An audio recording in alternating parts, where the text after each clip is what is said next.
Coming up on this edition of the Newsfeed, how Zika is piquing the interest of researchers worldwide and close to home, and what Virginia Tech is doing to gain knowledge about the outbreak. Plus, one local MMA instructor gained notoriety for her appearance on a reality competition. We have the story on her local gym. And improv groups are centered around acting on the fly, so how does a group practice being impromptu? Find out on today's show. These stories and more just ahead.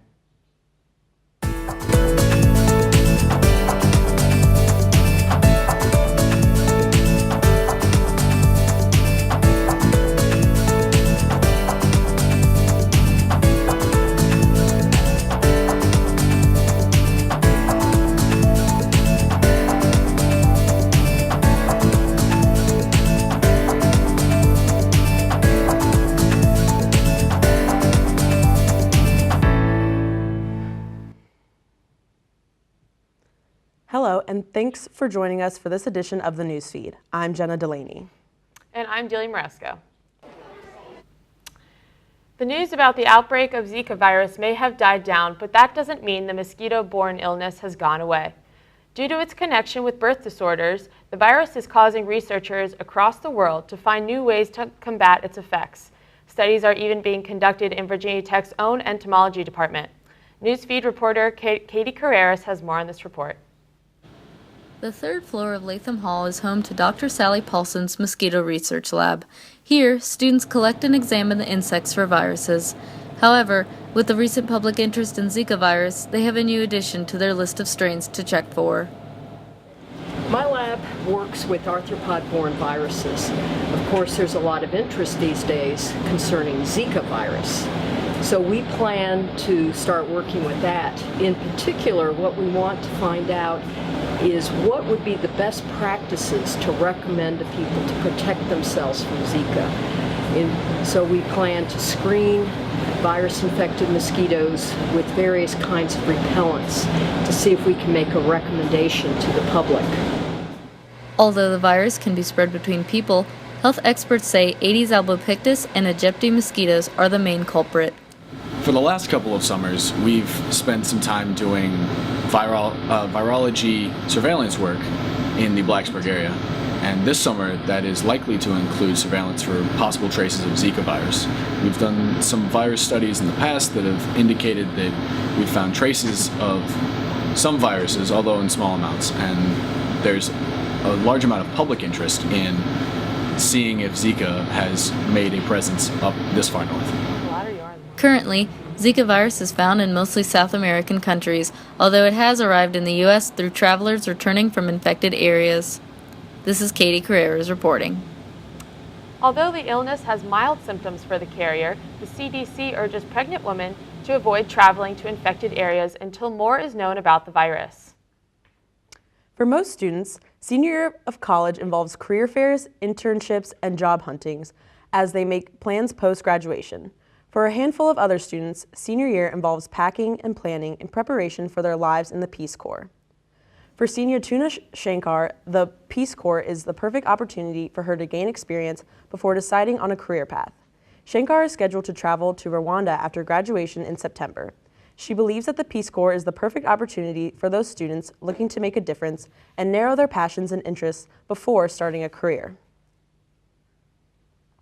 Yeah, so I think the reason that I decided to apply for the Peace Corps is because I didn't know what I wanted to do after graduation, and I knew that I wanted to help people, so that was a really general thing. And so the Peace Corps is a 27-month commitment, and I said I'd be happy going wherever you send me. So I'll be a high school English teacher in Rwanda for just over 2 years, which is cool. And I think it really sets you up for a career, no matter what you want to do. If you want to be a teacher, if you want to work in public service, if you want to go into the military, there's endless options after, and they really teach you lifelong skills working in a global environment. There will be an interest meeting for any students interested in the Peace Corps on March 22nd. For more information on the Peace Corps at Virginia Tech or how to get involved with the application process, please email peacecorps@vt.edu. Being away from home is important for students to find their place. Like most college campuses, Virginia Tech offers specials for all Hokies to feel comfortable and accepted. The creation of Mixed Student Alliance gives students from all walks of life a chance to come together and share their culture with one another. This is the first time the organization has been on Virginia Tech's campus, and they have a lot of exciting things planned for this semester to bring in new members. From a multiple background culture, I thought that'd be very interesting to have like a club, and I just assumed that Tech would already have that because we have the multicultural center downstairs, and but then they didn't have like a specific club solely for multi-ethnic people, so I was like, oh, that's probably a good idea. The Mixed Student Alliance plans on hosting several events this semester, including resume workshops and collaborations with other ethnic organizations on campus. Stay up to date with the Mixed Student Alliance Club by liking their Facebook page. With the increase in mainstream popularity of MMA athletes like Conor McGregor and Ronda Rousey, more and more people are looking to get into the sport. One Christiansburg gym is helping people meet their goals, and one of its alumni has gained national attention. Peyton Knobloch has more on this story. Mixed martial arts probably makes you think of the hard hits, or even the intense grapples. But the people at Tech MMA and Fitness Academy in Christiansburg are slipping on their gloves to show people that MMA is a sport for everyone. Tech has used martial arts like Brazilian Jiu-Jitsu and kickboxing to get its students into shape. One instructor, Tony Gravely, fights professionally when he's not teaching Taekwondo at the academy. Each of Tech's instructors has experience in the competitive circuit. All the coaches know what they're talking about. You know, you get some gyms, people just either they didn't even fight and then they try to teach fighting, and but you know, all the coaches have fought. Allison Haynes, another fighter and instructor, gained notoriety when she appeared on Steve Austin's Broken Skull Challenge, a reality competition series that focuses on combat and endurance. Haynes was eliminated in the second round, but nonetheless hopes her experience with the sport will inspire others. I mean, everybody starts from the beginning. I came in here, I had 3 kids, I was out of shape, just trying to get back into, you know, a shape, and that's what got me in here to begin with. I didn't come in here looking for MMA, I came in here for fitness. Tech owner and head coach Perry Gibson is proud of his associates' accomplishments and likes that the people at Tech can push each other. I'm trying to keep people competitive, which keeps them inspiring themselves and others, which is good for everyone. So whether you've never thrown a punch or you're just looking to switch things up from the treadmill, Tech MMA has something for you. Back to you in the studio. Tech MMA and Fitness Academy offers a variety of programs as well as a 1-week free trial. For more information, visit techmmaacademy.com. Just ahead on the newsfeed, a new campus brew house straight from Germany has found its way to Virginia Tech. We've got the scoop on the brew house's brewing, fermentation, and more. And get an inside peek at how a Virginia Tech Improv group practices and perfects the art of acting on the fly. That story and more after this break.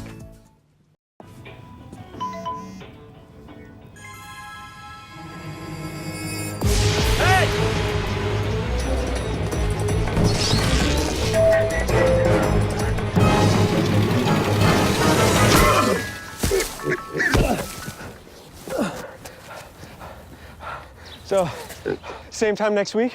Well, of course. Put away a few bucks, feel like $1 million. For free tips to help you save, go to Feed the Pig.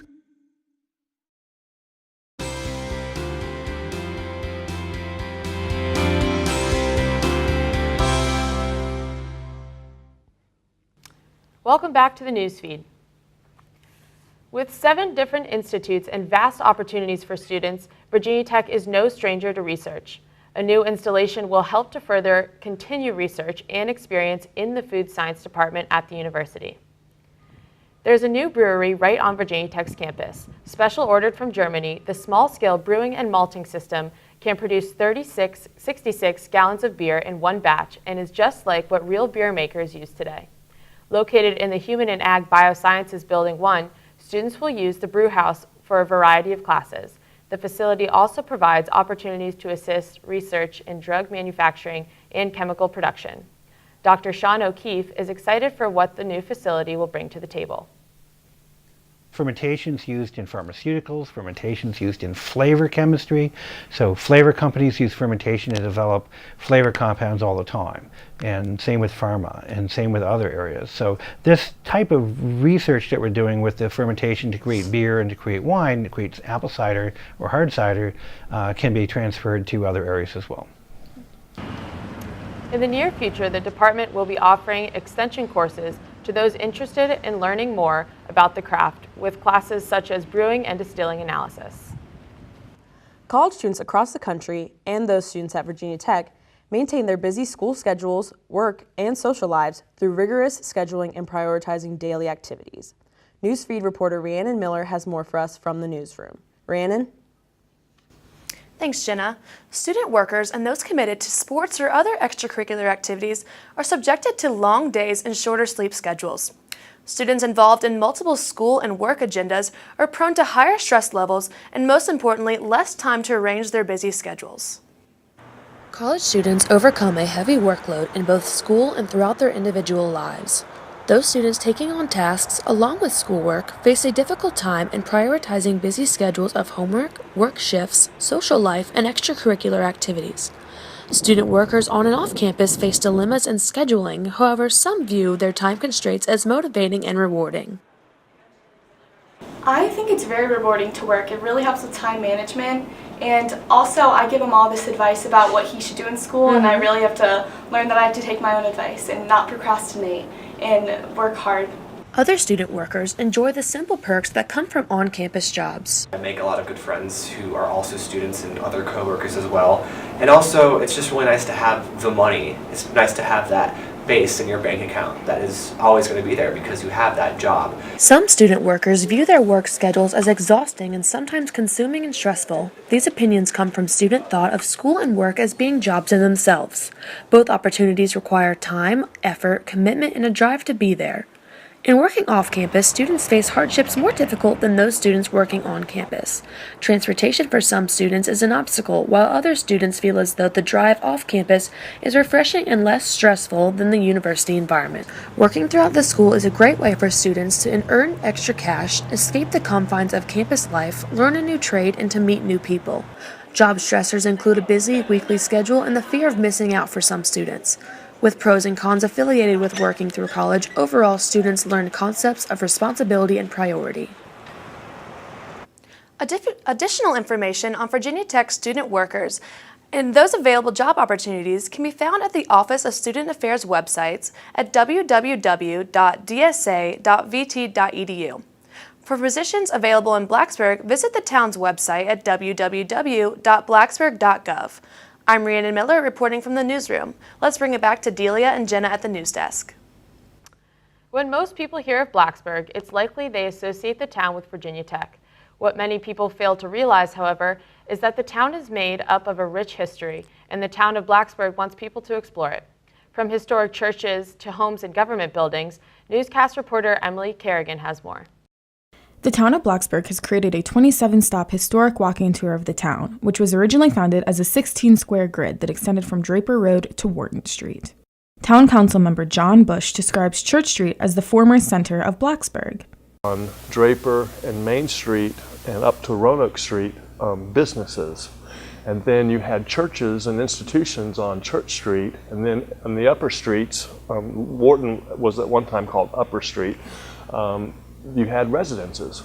It is home to many of Blacksburg's historic churches, including First Baptist Church, St. Paul AME Church, the Episcopal Church, the Jewish Community Center, and Third Presbyterian Church. The Old Town Stream is also apparent throughout the tour, though after it stopped being the main source of water for the town, it was covered by sidewalks, roads, and buildings.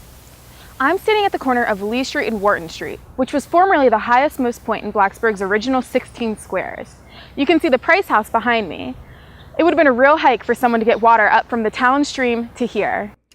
The Armory Building, now part of Virginia Tech's campus, was built in 1936 as an armory and supplemental building to what was formerly Montgomery County's first school for girls. The tour features so much more. To learn about it and some of Blacksburg's history, visit www.tobweb.org/walking-tour. For the newsfeed, I'm Emily Kerrigan. The tour can also be taken virtually on the website, and those interested in learning more about Blacksburg's history can head over to the Alexander Black House on Draper Road to check out the Blacksburg Cultural Center. It is open Tuesday through Saturday from 10 a.m. to 4 p.m. It's well known that rehearsal is an intricate part of theater and other performing arts, but how does one rehearse for improvisation? The Virginia Tech improv comedy group, Lollapalooza, is finishing up preparations for its first spring performance to debut at the end of March.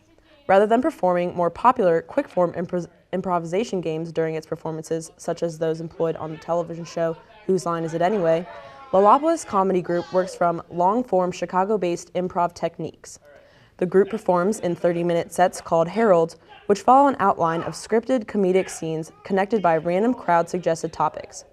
While Lolopolis is founded on its improvisation, members use scene rehearsal as a safety net. A lot of times improv, improv is made up stuff, so you don't know what's going to happen, and sometimes you bomb. And that's just part of doing improv. And a lot of times it's really nice to have that more scripted stuff to fall back onto. Look for advertisements for Lolopolis' next performance over the coming weeks. The group has been known to make humorous false suggestions about guest performances at their shows. An appearance by Maroon 5's Adam Levine was promised before Lolopolis' final performance in the fall of 2016. That will wrap up this edition of the Newsfeed. If you have a story idea for the newsfeed, let us know. Send us an email at thenewsfeednrv@gmail.com. And as always, you can also connect with the newsfeed on Facebook and Twitter. Thanks for watching. I'm Jenna Delaney. And I'm Delia Maresco.